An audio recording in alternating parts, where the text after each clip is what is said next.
नमस्कार, जोहार। मैं मानसी गुप्ता हूं आपके साथ। आप देख रहे हैं न्यूज झारखंड। समय हो चला है झारखंड की खबरों को जानने का, उनसे अपडेटेड रहने का।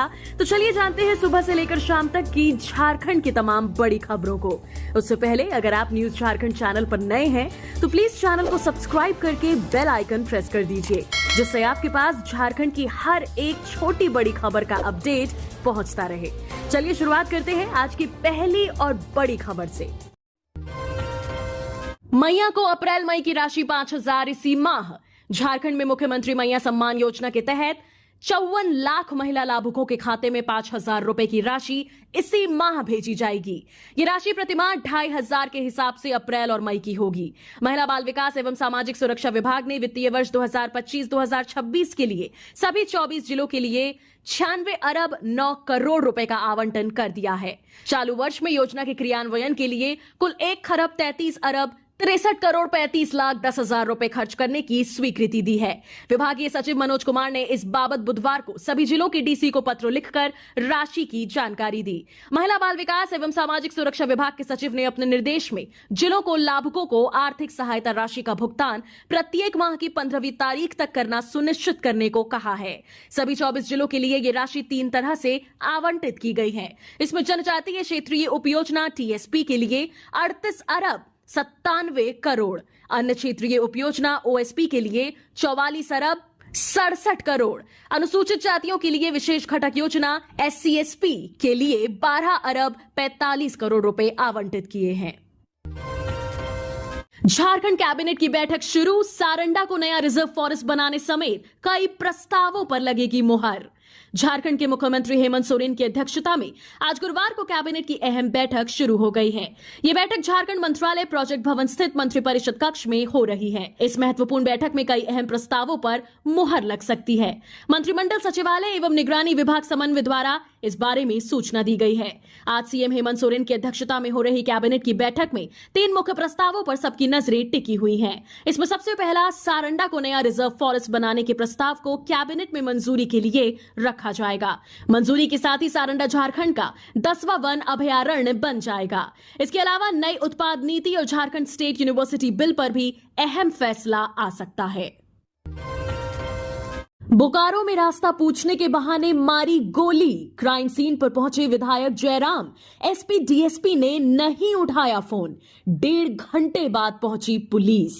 बोकारो जिले के बेरमो अनुमंडल में बुधवार की देर रात बाप के सामने बेटे को अपराधियों ने गोली मार दी। मरने वाले का नाम हेमलाल पंडित है, जबकि पिता का नाम तुलसी पंडित है। वो हजारीबाग जिले के विष्णुगढ़ थाना अंतर्गत सिरई गांव के रहने वाले हैं। मर्डर की सूचना डुमरी विधायक जयराम महतो को मिली। उन्होंने स्थानीय पुलिस को फोन कर इसकी जानकारी दी। इसके बाद विधायक खुद अपने समर्थकों के साथ क्राइम सीन पर पहुंचे।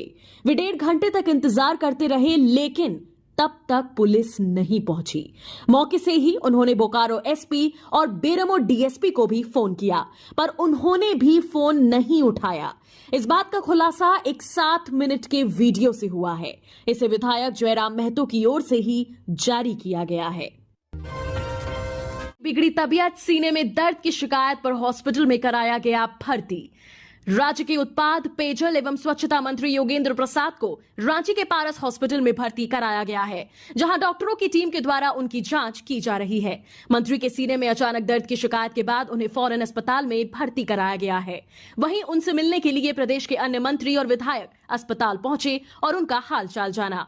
मंत्री योगेंद्र प्रसाद की तबीयत बिगड़ने की खबर मिलने के बाद स्वास्थ्य मंत्री डॉक्टर इरफान अंसारी, उच्च शिक्षा मंत्री सुदिव्य कुमार सोनू, खिचड़ी विधायक और कांग्रेस विधायक दल के उपनेता राजेश कच्छप अस्पताल पहुंच गए हैं। अस्पताल पहुंचकर मंत्री और विधायकों ने बीमार मंत्री के स्वास्थ्य की जानकारी ली। इसके साथ ही उनके जल्द ठीक होने की कामना की। मंत्री योगेंद्र प्रसाद से मिलने के लिए पहुंचे स्वास्थ्य मंत्री डॉक्टर इरफान अंसारी ने मीडिया के साथ बात करते हुए बताया कि सहयोगी मंत्री को अचानक सीने में दर्द की शिकायत हुई थी, जिसके बाद उन्हें इलाज के लिए अस्पताल लाया गया है। यहाँ पर डॉक्टर्स की टीम के साथ साथ वो खुद उनके स्वास्थ्य की जांच कर रहे हैं। स्वास्थ्य मंत्री ने बताया कि मंत्री योगेंद्र प्रसाद पहले से डायबिटिक पेशेंट रहे हैं। उन्होंने बताया कि मंत्री योगेंद्र प्रसाद अभी खतरे से बाहर हैं और उन्हें रेस्ट की सलाह दी गई है। झारखंड में 18 मई तक गर्मी से राहत। झारखंड के रास्ते गुजर रही टर्फ लाइन। आज 15 जिलों में बारिश के आसार, येलो अलर्ट। मई के महीने में झारखंड में जितनी गर्मी पड़नी चाहिए उतनी गर्मी नहीं पड़ रही है। दरअसल राज्य के मौसम में लगातार परिवर्तन देखने को मिल रहा है। रुक रुक कर हो रही बारिश और बादल छाए रहने की वजह से गर्मी का असर बहुत अधिक नहीं हो रहा है। मौसम विज्ञान केंद्र रांची के मुताबिक झारखंड का मौसम अभी भी सामान्य ही है। मौसम में हो रहे बदलाव का सिलसिला अभी जारी रहेगा। मौसम विज्ञान केंद्र रांची ने बताया है कि राज्य के लोगों को गर्मी और उमस से 18 मई तक राहत मिल सकती है। आज राज्य के लगभग 15 जिलों में शाम तक बारिश हो सकती है। इस दौरान गर्जन वज्रपात की संभावना बन रही है। इसे देखते हुए मौसम विभाग ने 15 जिलों में येलो अलर्ट जारी किया है। मौसम विज्ञान केंद्र के वैज्ञानिक अभिषेक आनंद के मुताबिक आज दुमका, साहिबगंज, गोड्डा, देवघर, जामताड़ा, गिरिडीह, धनबाद, बोकारो, रामगढ़, रांची, खूंटी, सरायकेला, खरसावां, पश्चिमी सिंहभूम और पूर्वी सिंहभूम में बारिश हो सकती है। इसी तरह 16 मई यानी शुक्रवार को राज्य के 4 जिले को छोड़कर 20 जिलों में मेघ गर्जन, वज्रपात, तेज हवा और बारिश की संभावना बन रही है। ऑपरेशन सिंदूर की सफलता से लोगों में उत्साह। साहिबगंज में निकाली गई तिरंगा यात्रा। साहिबगंज में ऑपरेशन सिंदूर की सफलता को लेकर भाजपा नगर की ओर से गुरुवार को गांधी चौक से भव्य तिरंगा यात्रा भाजपा नगर अध्यक्ष संजय पटेल के नेतृत्व में निकाली गई, जिसमें पूर्व भाजपा विधायक अनंत ओझा शामिल रहे। तिरंगा यात्रा में 100 मीटर तिरंगा लेकर भारत माता की जय, वंदे मातरम सहित भारतीय जवानों का जयकारा लगाया गया। तिरंगा यात्रा मुख्य मार्गों से भ्रमण करती हुई शहीद भगत सिंह चौक पूर्वी फाटक समीप समाप्त हुई। ऑपरेशन सिंदूर के तहत हिंदुस्तानी सेना ने पाकिस्तान में घुसकर पाकिस्तानी आतंकवादियों के अड्डों को जमींदोज कर दिया। पाकिस्तानी आतंकी का साथ देने वाले को भी भारतीय सेना ने मुंह तोड़ जवाब दिया, जिसमें सैकड़ों ड्रोन, दर्जनों लड़ाकू विमान, मिसाइलें, हवाई रक्षा प्रणाली सहित अन्य जमींदोज किए गए। राजमहल विधानसभा के पूर्व विधायक अनंत ओझा ने बताया कि पहलगाम में निहत्तों पर आतंकवादियों ने गोली मारकर हत्या कर दी थी। पत्नी के सामने पति को गोली मार सिंदूर मिटाने का प्रयास किया गया और भारत सरकार को इसका संदेश देने के लिए कहा था। जामताड़ा में जर्जर पुल में गिरे युवक। चौकीदार भर्ती परीक्षा देने आए थे, बाइक समेत नदी में गिरे, धनबाद रेफर। जामताड़ा थाना क्षेत्र के श्यामपुर वीर गांव में कुंडहित से चौकीदार भर्ती परीक्षा देने आए 2 युवक हादसे में घायल हो गए। दोनों को धनबाद के पीएमसीएच रेफर किया गया। कुंडहित थाना क्षेत्र के अजीत सोरेन और राजू सोरेन जामताड़ा में परीक्षा देने आए थे। दौड़ परीक्षा के बाद वो श्यामपुर वीर गांव के रास्ते बिरगांव से बरबेंतिया पुल की ओर घूमने निकले। इसी दौरान उनकी बाइक जर्जर पुलिया से अनियंत्रित होकर नीचे गिर गई। स्थानीय लोगों के अनुसार पुल वर्षों से टूटा हुआ है, इसका इस्तेमाल भी नहीं होता है। इसके बाद भी पुल के पास कोई चेतावनी बोर्ड या अवरोधक नहीं लगा है। इससे अनजान लोगों को हादसे का खतरा रहता है। घटना के बाद स्थानीय ग्रामीणों ने 108 एम्बुलेंस को बुलाया। घायलों को पहले जामताड़ा सदर अस्पताल ले जाया गया, वहां प्राथमिक उपचार के बाद उन्हें धनबाद रेफर कर दिया गया। हादसे के समय पुल के नीचे पानी कम और रेत ज्यादा थी। स्थानीय निवासी अकबर अंसारी ने बताया कि 2014 में भी यहां हादसा हुआ था, लेकिन जिला प्रशासन ने कोई कार्रवाई नहीं की। नए पुल का निर्माण कार्य पास में चल रहा है। स्थानीय लोगों ने प्रशासन से जल्द सुरक्षा व्यवस्था सुनिश्चित करने की मांग की है। ग्रामीणों ने चेतावनी दी है कि समय रहते उचित इंतजाम नहीं किए गए तो वे आंदोलन करेंगे। नए पुल के निर्माण तक जन सुरक्षा के लिए अवरोधक लगाने की मांग की गई है। जमशेदपुर में टांगी से महिला पुरुष पर हमला, एक मरा। लिव इन में रहते थे दोनों। महिला के पति ने वारदात को दिया अंजाम, आरोपी की हुई पहचान। आदित्यपुर के आरआईटी के कुलुपटांगा से सटे राधा स्वामी सत्संग गेट के समीप लिव इन रिलेशन में रह रहे महिला पुरुष पर टांगी से हमला किया गया। जिन पर हमला किया गया है उनके नाम भोला बिरुवा उर्फ रितेश बिरुवा और सीता मार्डी है। दोनों पर हमला करने का आरोप महिला के पति राजेंद्र मार्डी पर लगा है। राजेंद्र ने दोनों पर हमला तब किया जब वे सो रहे थे। घटना की जानकारी मिलते ही आरआईटी थाना गश्ती दल मौके पर पहुंची और दोनों घायलों को एमजीएम अस्पताल पहुंचाया, जहां चिकित्सकों ने भोला बिरुवा को मृत घोषित कर दिया। वहीं सीता मार्डी की स्थिति नाजुक बनी हुई है। इस संबंध में मिली जानकारी के अनुसार दोनों महिला पुरुष रिलेशनशिप में विगत 1 वर्ष से रह रहे थे। महिला सीता मार्डी विवाहित है और अपने पति राजेंद्र मार्डी से विगत 1 साल से अलग रह रही थी। उसके 4 बच्चे हैं।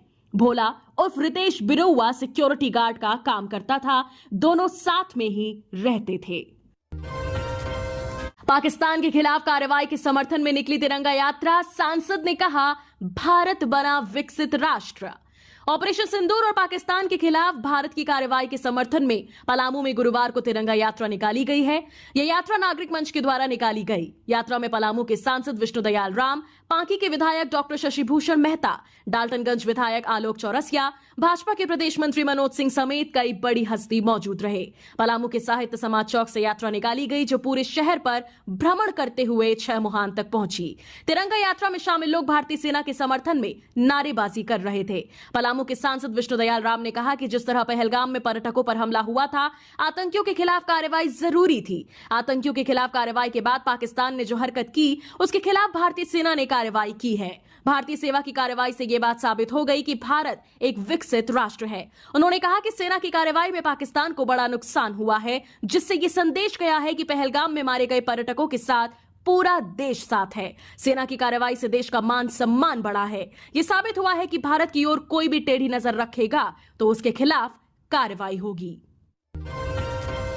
रोने की आवाज सुन जंगल में पहुंची महिला, मिली बच्ची। निसंतान महिला ने गोद लेने की बनाई योजना, कुछ देर में नवजात ने तोड़ा दम। गिरिडीह में गुरुवार को एक मां ने अपनी नवजात बच्ची को जंगल में छोड़ दिया, जबकि उस बच्ची को गोद में लेकर एक निसंतान महिला मां बनने की खुशी से रो पड़ी। हालांकि महिला की यह खुशी पल भर के लिए ही रही। अस्पताल ले जाने के बाद नवजात बच्ची ने दम तोड़ दिया। घटना पिरतांड थाना क्षेत्र के मधुपुर के बांध गांव की है। दरअसल जंगल में रोने की आवाज आने पर बकरी चरा रही कुंती देवी उस ओर पहुंची तो उन्हें एक नवजात बच्ची नजर आई। उन्होंने फौरन अपनी रिश्तेदार तिलेश्वरी देवी को सूचना दी। तिलेश्वरी देवी निसंतान है। उसने बच्ची को गोद लेने की योजना बनाई और काफी खुश हो गई। इसी बीच उन्हें बच्ची के सिर पर चोट का निशान दिखा तो उसे अस्पताल लेकर पहुंची, पर बच्ची ने रास्ते में ही दम तोड़ दिया।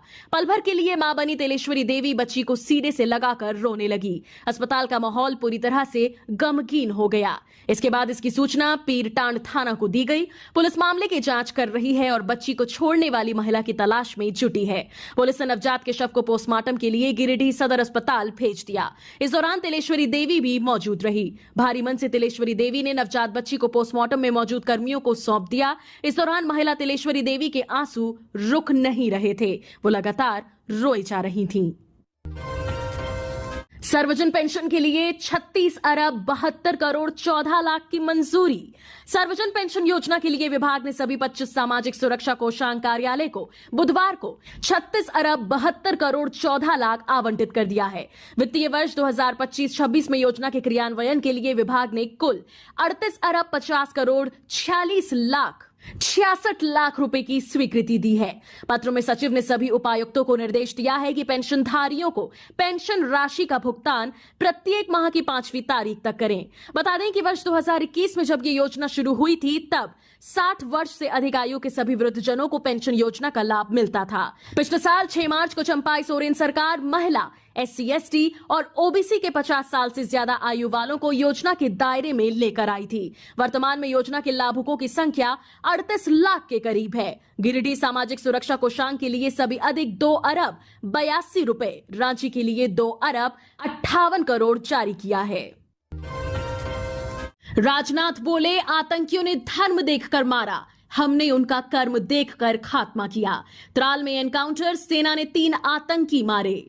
ऑपरेशन सिंदूर के बाद रक्षा मंत्री राजनाथ सिंह पहली बार जम्मू कश्मीर पहुंचे। वे श्रीनगर के बादामी बाग छावनी भी गए। यहां उन्होंने पाकिस्तान की तरफ से दागे गए मोर्टार और गोले के टुकड़े देखे। राजनाथ ने कहा कि पहलगाम में आतंकियों ने धर्म देखकर निर्दोष लोगों को मारा था, हमने उनका कर्म देखकर खात्मा किया। यह हमारा धर्म था। रक्षा मंत्री के दौरे से पहले भारतीय सेना ने गुरुवार सुबह अवंतीपोरा के त्राल में 3 आतंकियों को ढेर कर दिया। सेना से जुड़े सूत्रों ने बताया, इनमें एक टॉप कमांडर आसिफ शेख भी शामिल है। इसके अलावा आमिर नजीर वानी और यावर अहमद भट्ट को भी ढेर कर दिया गया है। ये तीनों पहलगाम हमले के बाद सरकार की तरफ से जारी 14 आतंकवादियों की लिस्ट में शामिल थे। हालांकि अधिकारियों की तरफ से आतंकियों की मौत की पुष्टि होना बाकी है। अतिक्रमण हटाने से दुकानदार हुए नाराज, नगर निगम के खिलाफ की नारेबाजी। मोहराबादी के आसपास में बुधवार देर रात नगर निगम की टीम के द्वारा अतिक्रमण हटाया गया। इससे आक्रोशित दुकानदारों ने गुरुवार की सुबह मोहराबादी में बिरसा मुंडा फुटबॉल स्टेडियम के पास बांस बल्ली लगाकर सड़क जाम कर दिया और नगर निगम के खिलाफ नारेबाजी करने लगे।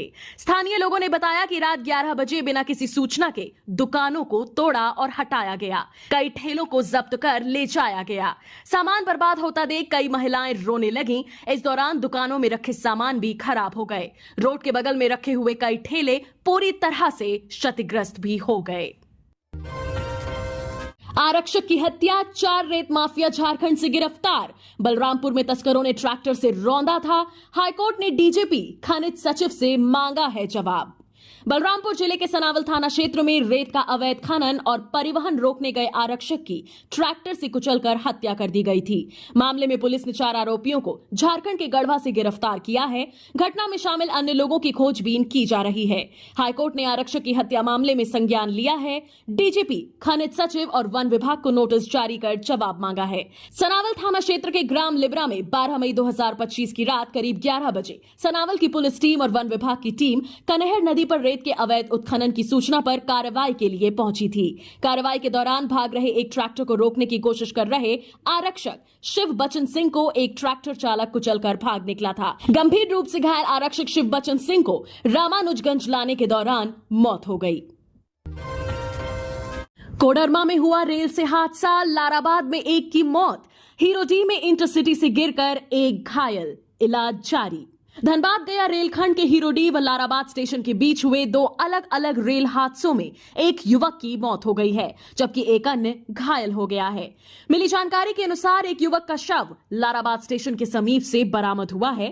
बताया जा रहा है कि उक्त युवक के किसी ट्रेन की चपेट में आने से मौत हो गई है। मृतक की फिलहाल शिनाख्त नहीं हो पाई है। इधर घटना की सूचना पाकर तलैया थाना पुलिस देर रात करीब 1 बजे घटना स्थल पर पहुंची और शव को अपने कब्जे में लेते हुए पोस्टमार्टम हेतु सदर अस्पताल भेज दिया है। वहीं दूसरी घटना में हीरोडी रेलवे स्टेशन पर 13,306 सासाराम धनबाद इंटरसिटी एक्सप्रेस से एक युवक गिरकर गंभीर रूप से घायल हो गया। घायल युवक की पहचान मरकच्चो थाना क्षेत्र के कोटवाड़ टोला निवासी बासुकीनाथ सिंह के 33 वर्षीय पुत्र मीनासी सिंह के रूप में हुई है। घटना को लेकर आसपास के लोगों ने बताया कि ट्रेन से उतरने के क्रम में युवक अपना संतुलन खोकर ट्रेन से नीचे गिर गया, जिससे वो जख्मी हो गया, जिसे आरपीएफ व स्थानीय लोगों की सहायता से सदर अस्पताल कोडरमा पहुंचाया गया, जिसका इलाज अभी जारी है। बताया जा रहा है कि युवक गया से उक्त ट्रेन से आ रहा था। उसे परसाबाद स्टेशन उतरकर अपने घर जाना था।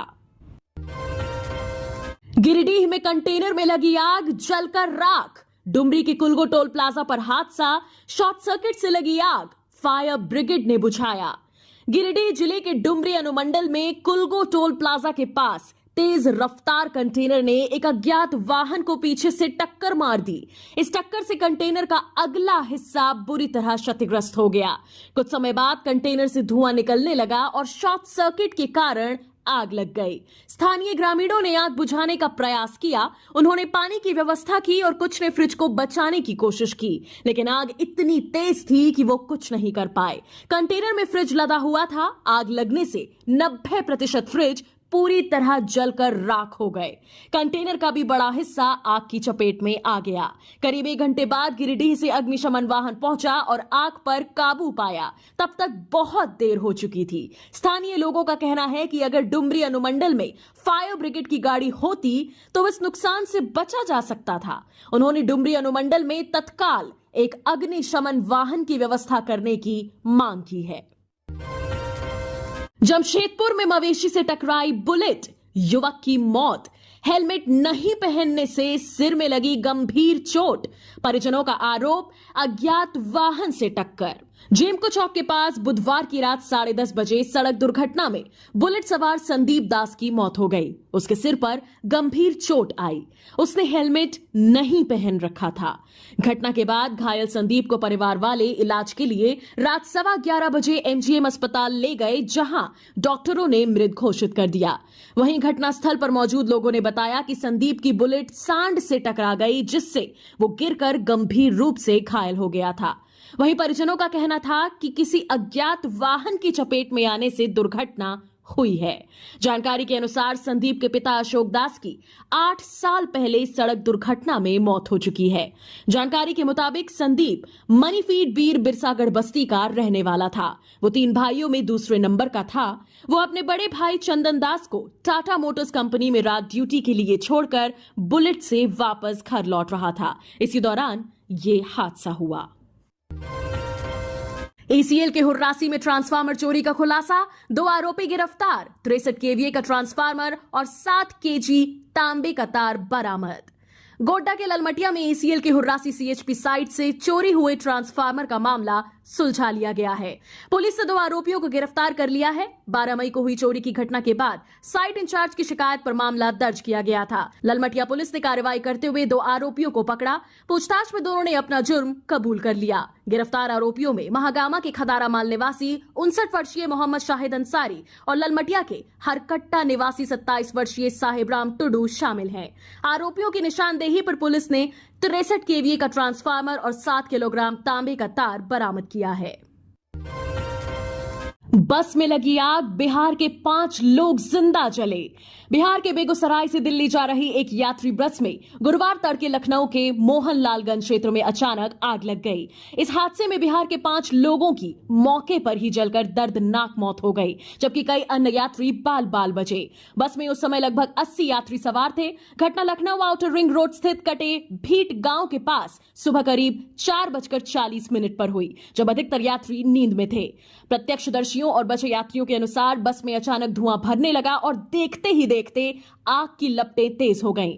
इससे बस के भीतर भगदड़ मच गई। बताया जा रहा है कि बस में आग लगने के बाद चालक और कंडक्टर वाहन को छोड़कर मौके से फरार हो गए। उनकी सीट के पास एक अतिरिक्त सीट लगी थी, जिससे आपात स्थिति में यात्रियों के बाहर निकलने में बाधा उत्पन्न हुई। कुछ यात्री दरवाजे तक भी नहीं पहुंच पाए और बस के अंदर ही गिर पड़े। यात्रियों ने बताया कि आग इतनी तेजी से फैली कि लोगों को संभलने का मौका नहीं मिला। बस में लगे पर्दों ने आग को और फैलाया। जो यात्री बस के आगे की सीटों पर थे वो किसी तरह बाहर निकलने में सफल रहे, लेकिन पीछे बैठे यात्री फंस गए। प्रारंभिक जांच में सामने आया है कि बस का आपातकालीन निकास द्वार इमरजेंसी गेट नहीं खुला, जिससे कई यात्री पीछे फंस गए। घबराए लोगों ने खिड़कियों को तोड़कर बाहर निकलने की कोशिश की। कई यात्री गिर पड़े और भगदड़ में दूसरों के पैरों के नीचे आ गए। बस यात्री अनुज सिंह ने बताया, बस के इंजन से चिंगारी निकलने के बाद आग भड़की। मैंने अपनी पत्नी को जगाया और हम दोनों बाहर निकलने लगे, लेकिन मैं एक्स्ट्रा सीट में फंसकर गिर पड़ा। कोई मुझ पर चढ़कर बाहर निकल गया। किसी तरह जान बची, पर बहुत लोग ऐसे ही गिरकर बाहर नहीं निकल पाए। मणिपुर के चंदेल में 10 उग्रवादी ढेर। असम राइफल्स का भारत म्यांमार बॉर्डर पर सर्च ऑपरेशन जारी। 4 जिलों से 7 उग्रवादी भी गिरफ्तार। मणिपुर के चंदेल जिले में गुरुवार को असम राइफल्स और उग्रवादियों के बीच मुठभेड़ में 10 उग्रवादी मारे गए। भारत म्यांमार बॉर्डर पर सेना का सर्च ऑपरेशन जारी है। सेना की ईस्टर्न कमान ने बताया, 14 मई को न्यू समताल गांव के पास उग्रवादियों की गतिविधि की जानकारी मिली थी। इसके बाद असम राइफल्स की यूनिट ने सर्च ऑपरेशन चलाया। इसी दौरान उग्रवादियों ने जवानों पर फायरिंग शुरू कर दी। जवाबी फायरिंग में 10 उग्रवादी मारे गए। इनके पास से बड़ी मात्रा में हथियार और गोला बारूद भी बरामद हुए हैं। इधर सुरक्षा बलों ने मणिपुर के 4 जिलों में प्रतिबंधित उग्रवादी संगठनों से जुड़े 7 उग्रवादियों को गिरफ्तार किया है। ये गिरफ्तारियां थौबाल, काकचिंग, बिष्णुपुर और चुराचांदपुर जिलों से हुई हैं। सुगम सस्ता इलाज के लिए मुख्यमंत्री डिजिटल हेल्थ योजना शुरू। राज्यवासियों को सुलभ, सस्ता और गुणवत्तापूर्ण स्वास्थ्य सुविधा तेजी से उपलब्ध कराने के लिए सरकार मुख्यमंत्री डिजिटल हेल्थ योजना लागू करने जा रही है। कैबिनेट से मंजूरी मिलने के बाद बुधवार को स्वास्थ्य विभाग के अपर मुख्य सचिव अजय कुमार सिंह ने योजना का संकल्प जारी कर दिया है। अगले 5 साल में इस योजना को चरणबद्ध तरीके से मेडिकल कॉलेज, जिला अस्पताल, अनुमंडल अस्पताल, सीएचसी, पीएचसी व एचएससी तक में लागू किया जाएगा। स्वास्थ्य मंत्री डॉक्टर इरफान अंसारी ने बताया कि योजना पर करीब 299.30 करोड़ रुपए खर्च होंगे। योजना के तहत सभी स्वास्थ्य संस्थान मैनेज्ड वाईफाई से युक्त किए जाएंगे। साथ ही सीसीटीवी इनेबल्ड कंट्रोल एवं कमांड सेंटर स्थापित किए जाएंगे। स्वास्थ्य योजनाओं के सफल क्रियान्वयन के लिए भारत सरकार का उपक्रम सीडैक के जरिए integrated health management information system भी लागू किए जाएंगे। पहले ये जिम्मेदारी बीएसएनएल को मिली थी, इसे बदलकर अब सीडैक का मनोनयन किया गया है। मेरा एकमात्र लक्ष्य झारखंड की स्वास्थ्य व्यवस्था को सुदृढ़ और तकनीकी रूप से सक्षम बनाना है। बतौर डॉक्टर मैं व्यवस्था की जमीनी जरूरतों को समझता हूं, लगातार उसी दिशा में काम कर रहा हूं। अब बदलाव धरातल पर दिखने लगे हैं। रांची को मिलेगी 2 स्मार्ट सड़कों की सौगात, मुख्यमंत्री हेमंत सोरेन ने दी मंजूरी। रांची की जनता को जल्द ही जाम की समस्या से राहत मिलने वाली है। शहर में 2 बड़ी स्मार्ट सड़कों के निर्माण का रास्ता साफ हो गया है। मुख्यमंत्री हेमंत सोरेन ने इन दोनों सड़कों के निर्माण प्रस्ताव को मंजूरी दे दी है। पहली सड़क विवेकानंद स्कूल से नया सराय रिंग रोड तक बनेगी। ये सड़क जगन्नाथपुर मंदिर के रास्ते से होकर गुजरेगी। करीब 8.2 किलोमीटर लंबी ये सड़क 6 लेन की एलिवेटेड स्मार्ट रोड होगी। इसमें करीब 300 करोड़ रुपए खर्च होंगे। साथ ही भूमि अधिग्रहण भी किया जाएगा। वहीं दूसरी सड़क कटहल मोड़ चौक से जगन्नाथपुर मंदिर होते हुए वाया आलम चौक, साईं मंदिर से विधानसभा पेरिफेरी लिंक तक बनेगी। ये 4 लेन सड़क होगी जिस पर 338 करोड़ रुपए खर्च होंगे। इन दोनों परियोजनाओं को अब राज्य योजना प्राधिकृत समिति के पास मंजूरी के लिए भेजा जाएगा। वहां से स्वीकृति मिलने के बाद इसे कैबिनेट में अंतिम मंजूरी के लिए रखा जाएगा। पथ निर्माण विभाग के प्रधान सचिव सुनील कुमार ने बताया कि इन सड़कों के बनने से रांची की ट्रैफिक समस्या काफी हद तक कम होगी। सीएम स्कूल ऑफ एक्सीलेंस के पहले बैच के बच्चों ने बढ़ाया मान।